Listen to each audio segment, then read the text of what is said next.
Is there cash flow in California? You've undoubtedly heard over the years that you can't make cash flow in the Silicon Valley. True story. You've probably heard you can't make cash flow in Orange County. True story. But you know what, folks? California is a big state. So let's talk to the one and only Casey from Brick by Brick and ask a simple question. Can you find cash flow somewhere in California? How you doing, Casey? I'm doing good, Michael. I'm so excited to be here today. As you know, we're on this big family road trip across the country, and right now we are in Lake Isabella, California. And that is where in the state, kind of So central or where's? it is northeast of Bakersfield. So it's about Okay, 45 minutes northeast of Bakersfield. Yeah, kind of in the got it. middle of nowhere, but really cool little lake town. Yeah, I got a picture Very. behind me so you guys can kind of So see a that little. is Isabella It behind you. is Lake Isabella. Huge mountains.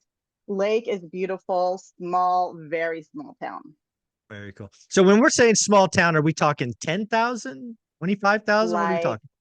I think like 3,000, 4,000, 4,000 Oh, people. Very we're small. talking tiny. Yeah. Yep. All right, all right. So what's going on in Lake Isabella? Do you think there's cash flow? I mean, I have no idea. I got to admit, that's a town I have never looked at. But Yeah. what's real estate go for in a lake town? So, you know, this is not a town where there's tons of jobs. Okay. This is a town where you go when you have social security income or you're on disability. There's not tons of jobs. It's a lot of kind of rundown places, kind of vacant shopping centers, but there is opportunity here. My cousin, well, my husband's cousin, funny story, my husband's cousin married my next door neighbor growing up. Isn't that weird? Oh, that is weird. That's a small world right there. Well, world. So anyway, so I just say my cousins, but they're my husband's cousin and whatever. So they live up here in Lake Isabella and they own a couple laundromats, car washes, tons of real estate. And I was so excited, Michael, to come to California and get to come up here because I've heard about this place for years. Hmm. They also have a house in Chino Hills, but they kind of go back and forth. And I was so excited to come up here and see their operation. And it's like, yeah, I want to see you guys, but I really want to see. Give me the tour. So Right. yesterday, we got the tour of how laundromats work, the inner workings of a car wash, and what the mechanics looks like behind a basic, simple car wash, um, where his rental properties are, and how much he bought them for. And I've said my whole life, there's no cash flow in California. There's no cash flow. There is. There's Hmm. cash flow here. Now, this isn't really a place where you're going to invest remotely. This is a place where you're going to have to buckle up and come live here Right. and manage the things yourself and run your businesses yourself. But I mean, we're 45 minutes from Bakersfield. It's not that far. People come from Las Vegas and Bakersfield to vacation here.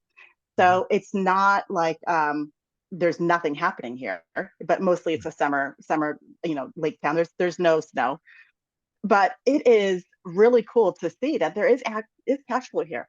Um, a lot of the cash flow opportunities are with mobile homes, Okay. but with these mobile homes, you own the land. So Hmm. normally, like when I grew up, in Orange County, I was selling real estate. You could buy mobile homes, but you're having to pay Yeah. rent on the Lot land. fees. Lot fees. Yes, and then that becomes usually not worth it. But when you own the land and the building on top of it, and you can say buy the building for $25,000, $30,000 and the There you land, go. buy the whole Yep. thing, and you can rent it out for $1,100 to $1,200 a month. I mean, you're paying off that lot, mobile home, everything in just a couple years, and Yeah, everything's pure cash flow. I love that. I mean, and this really goes for the entire country. A lot of people reach out to me and say, "Hey, I live in New York City and Miami and, Austin, Texas, and there's no cash flow here."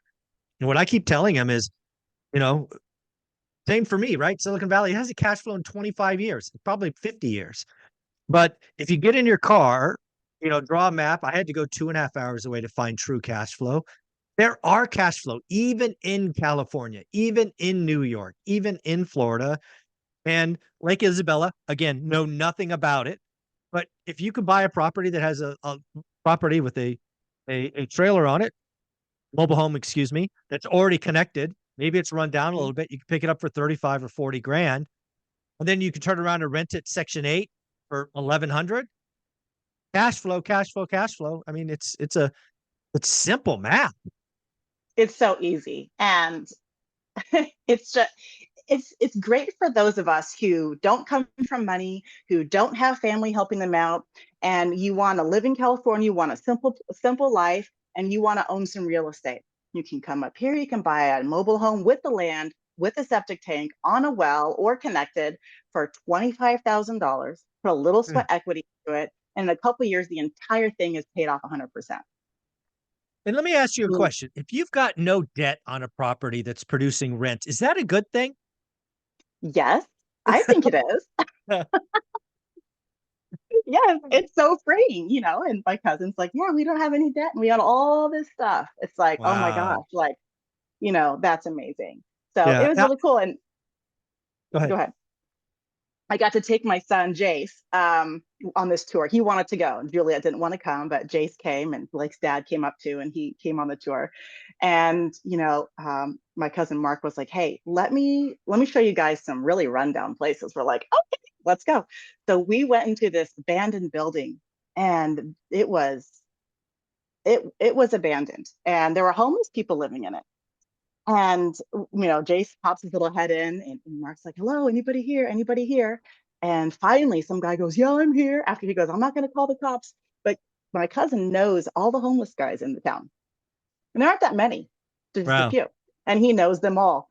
And they keep his laundromat safe, and they keep the riffraff out, and just get to poke our head in and look around and not feel threatened. Like, what an experience, Wow. and that I could take my kids, or at least Jace wanted to see, and say, hey, this is what it looks like when you own laundromats. This is what it looks like when you own, car washes, and how it looks behind the scenes when you open those back doors, and what do the mechanics look like. And, Yeah. it's like, this is the kind of money you can make when you put yourself out there. And I was Right. talking to my cousin, and he's like, yeah, I would live in this, back of this room for 6 months fixing this laundromat, you know, repairing the washing machines and doing all the things and doing the hard work that's required. So a lot of people, want opportunity, but they don't want to do the work that's required to get the opportunity. They just want it handed on a silver platter. They want an easy road. Well, a lot of times real estate's not an easy road. It's hard. I sacrificed for years. With for our purchases, not buying new cars and not fixing up our own house and not going on vacations. It was 8 years of grueling living way below our means, and cousin did the same thing, and he has this, like, he's set for life, millions and millions of dollars in equity and net worth, that and he's younger than me, and it's just amazing of the opportunity that's out there if you seek it and you're willing to do the hard work. Again, the more and more millionaires I speak with, it's becoming a consistent trend. The first 5 years suck. What I mean by that is it's sacrifice. You're learning. You're making some mistakes, but we all go through it. Even your cousin and your cousin and your next door neighbor. It's really Yes, wild I know. story, I right? know. And he used to him and my other neighbor, he used to peek in my window when I was younger and I'd get dressed. So Oh then my, peeping Tom. when when he married my husband's cousin, I'm like, Yeah. I got some stories for you, honey. Anyways, I was the girl next door, yeah, So there you go. that was like really There you funny. go. But There you go. Well, I'm curious. I have never met anyone that's given me a behind the scenes in laundromats in car washes. Give me a little tidbit. Tell me about car washes first. What's it? Are these just bays with pressure washer and soap and all of that, or what are they? so I only got to see one today, yesterday. The other one we're going to see later today, because it's a little farther away in a different city, which is more of a like touristy city. But anyways, this is an old school car wash. This is just bays, and it's got the Yep. handheld, Yep. The little sprayer. sprayer, and Yeah. you put your dollars in and you push what you want. But behind the scenes, it's all fuses, it's all electronic. Well, Mm. it's all mechanical. It's all Sure. mechanical. Yeah. None Yeah. of it's like has motherboards and electronic. And No, that's it's what he all likes. But he goes, valves and yeah. yes, he says, I can fix, he's showing me all the gaskets. I can fix any piece of this. He's like, now, if I had bought a brand new car wash, all the fancy stuff, one thing goes out, I'm spending hundreds or thousands of dollars to fix a part. Otherwise, I can fix all of these things myself and keep I costs love that. real. I love Yeah, that. it's fantastic. And then the laundromat, same deal, still doing quarters. Still doing quarters. I love that. I have laundromat or laundry machine still with quarters. I haven't moved to the whole hard thing. It's just like my Yep. tenants. I don't know if we're gonna go there. So it's pretty He wild. says he takes a 5 gallon bucket and takes it to the bank full of quarters. 5 gallon bucket of quarters. And There I you said, go. what happens when they don't do quarters anymore? He's like, oh, there'll always be quarters around. I'm They're like, always okay. do quarters. There you go. They always do quarters. That's funny. So I'm curious. Now that you've been there, you know there's cash flow. You got to go to some smaller towns in California. Now you've seen somebody who has rentals and small businesses. Mhm. Actually, let me ask this: Does the laundromat or the car washes have employees, like full-time employees, or they're just machines and you stop by and pick stuff up? There's just machines. So he manages them, and when Hmm, he's not up here, he has another guy that will do it. But that's the okay. thing with some of these small towns is you can't really. And he even said, if I left here and lived back in Southern California and kind of managed stuff remotely, it would be harder to find really quality people that could take Right. over that you can trust and to not steal from you and all that. But he does have one guy that he can be gone for a few weeks and the guy takes over. But the thing with the wash machines is something breaks all the time. He was Right. saying so. It's a quarter gets jammed. Usually, it's the quarters get jammed. That's the thing. But you have to have someone who can fix it. It's like, and I can't just like call a contractor to come out and help me. He's like, there's, Yeah. contractors don't work on these commercial sort of deals No. and the climbing up on the roofs and these big tanks and all this stuff. Yeah. So finding someone to this is really an owner operator sort of deal. And I you'd like have it. to really train somebody that you can trust if you were to leave the operation side. Yeah. So I'm curious. You're a go-getter. After this experience, I can imagine you getting quiet somewhere and going, "Oh my God, the opportunities that brick by brick Yeah, could do." I I'm know. curious. What are you thinking for you and your husband? What are you thinking? What do you go with? What do So, you do next? I have been wanting to come up here for years and see his operation, all that he has going on. And it's definitely, just as a rundown sort of city as as he has described. But I mean, there's only a few people here that kind of own the town. Right. There's just a few, like maybe 3 or 4 big dogs that buy stuff up here. Mm, Um, so I don't think I would buy myself, but I trust Mark and I would definitely invest with him if he asked, hmm. if he had opportunities. And there's new developments and stuff going in that he's been asked to be a part of. And, it's a big gossip town up here and everyone knows everyone with this, population of 4,000. You're going to Yeah. know everybody and hear everything. And he's like, I'm part of the gossip too. I'm like, I know you are, I know you you know, are. Well, it's for funny that sure. the thing that I was thinking about is I think it was last year, it might have been the year before. We've been talking for so long. You and your husband were looking to get something on the water. I think you even made some Yeah. offers, but it really didn't go anywhere. My thought was you might go back and revisit that and then build your own kind of copycat empire in a lake town somewhere. Have you given that Yeah. any thought?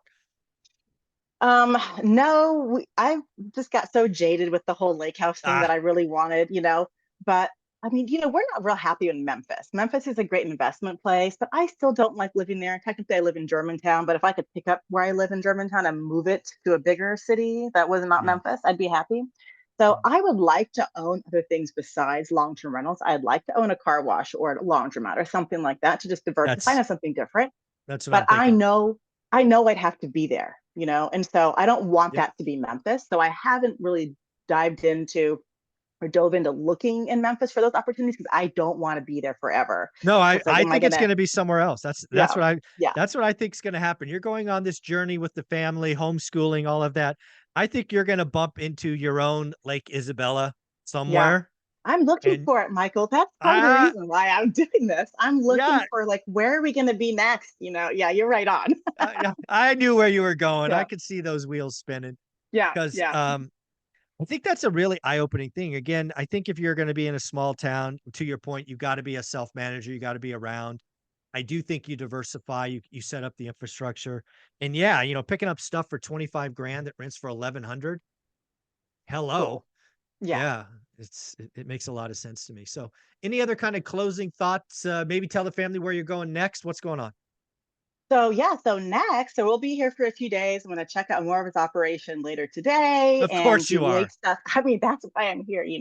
Um, I don't see them, but Yeah, yeah. after this, we're going to go to Utah. We're going to do the trek home. We're going to head to Utah, do Zion National Park, and see what Nice. Utah has to offer. And then we're going to, we really love Colorado. So we're probably going to go through Colorado again, even though we went there last summer and spent a couple weeks there. We're going to go through there again. I still have some neighborhoods I want to check out, maybe moving to eventually. And then we're going to get home. But we do need to get home in September because my kids have missed a lot of speech classes and baseball games. So, There you go. There you go. Well, Casey, it's a lot of fun. I look forward to connecting next week and hearing more and more. Take care. Thank you very much.